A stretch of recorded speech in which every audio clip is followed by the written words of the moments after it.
سیدنا عطا رحمۃ اللہ علیہ اپنے والد سے روایت کرتے ہیں کہ ایک مرتبہ زمانے کے مشہور تابعی حضرت سیدنا ابو مسلم خولانی رحمۃ اللہ علیہ کی زوجہ محترمہ رحمۃ اللہ علیہ نے آپ رحمۃ اللہ علیہ سے کہا کہ ہمارے پاس آٹا بالکل ختم ہو گیا ہے اور کھانے کے لیے کچھ بھی نہیں ہے۔ آپ رحمۃ اللہ علیہ نے فرمایا، کیا تیرے پاس کچھ رقم وغیرہ ہے جس سے آٹا خریدا جا سکے؟ تو انہوں نے عرض کی کہ میرے پاس 1 درہم ہے جو اون بیچ کر حاصل ہوا ہے۔ آپ رحمۃ اللہ علیہ نے فرمایا کہ لاؤ وہ درہم مجھے دو، میں آٹا خرید کے لاتا ہوں۔ تو آپ رحمۃ اللہ علیہ 1 درہم اور تھیلا لے کر بازار کی طرف گئے۔ جب دکان سے آٹا خریدنا چاہا تو اچانک ایک فقیر آ گیا اور اس نے آ کر کہا کہ اے ابو مسلم خولانی، یہ درہم مجھے دے دو، مجھ پر صدقہ کر دو۔ آپ رحمۃ اللہ علیہ وہاں سے پلٹے اور دوسری دکان پر پہنچے۔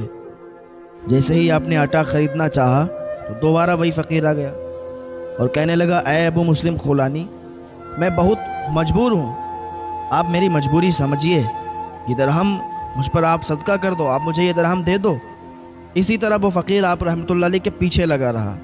بالآخر آپ رحمۃ اللہ علیہ نے وہ درہم فقیر کو دے دیا۔ اب سوچنے لگے کہ گھر والوں کو کیا جواب دوں گا؟ اب تو خالی ہاتھ اگر گھر جائیں گے تو گھر والے پریشان ہو جائیں گے کہ یہ تو آٹا لینے گئے تھے، گھر میں بھی کچھ کھانے کا سامان موجود نہیں، آٹا وغیرہ موجود نہیں ہے، اب گھر والے پریشان ہو جائیں گے۔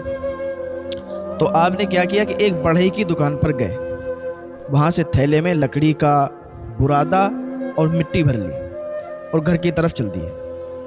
گھر پہنچ کر دروازہ کھٹکھٹایا، جیسے ہی دروازہ کھلا آپ رحمۃ اللہ علیہ نے کیا کیا کہ وہ تھیلا جو تھا گھر والوں کے حوالے کر دیا۔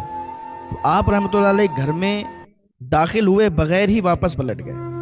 آپ رحمۃ اللہ علیہ پریشان تھے کہ جب تھیلا کھولا جائے گا تو اس میں سے مٹی اور برادہ نکلے گا اور گھر والے آٹا نہ ملنے کی وجہ سے بہت پریشان ہوں گے۔ اسی خوف اور پریشانی کی وجہ سے آپ رحمۃ اللہ علیہ سارا دن گھر نہیں آئے، گھر پہ واپس نہیں گئے۔ تو جب آپ رحمۃ اللہ علیہ کی زوجہ محترمہ رحمۃ اللہ علیہ نے وہ تھیلا کھولا تو وہ نہایت ہی عمدہ آٹے سے بھرا ہوا تھا۔ اور اللہ والوں کی باتیں ہیں بھائی، اللہ والے ایسے ہوتے ہیں کہ اگر وہ مٹی کو بھی پکڑ لیں تو وہ سونا بن جاتی ہے۔ تو جب ان کی زوجہ محترمہ نے وہ جھولا کھولا تو اس میں آٹا، اور بہت ہی عمدہ قسم کا آٹا، انہوں نے جلدی جلدی کھانا تیار کیا اور آپ رحمۃ اللہ علیہ کا انتظار کرنے لگی۔ جب آپ رحمۃ اللہ علیہ رات گئے، چپکے سے گھر میں داخل ہوئے تو آپ رحمۃ اللہ علیہ کی زوجہ محترمہ فوراً آپ کے لیے بہترین قسم کی روٹیاں لے کر آئیں۔ آپ رحمۃ اللہ علیہ روٹیاں دیکھ کر حیران ہوئے اور پوچھا، یہ روٹیاں کہاں سے آئی ہیں؟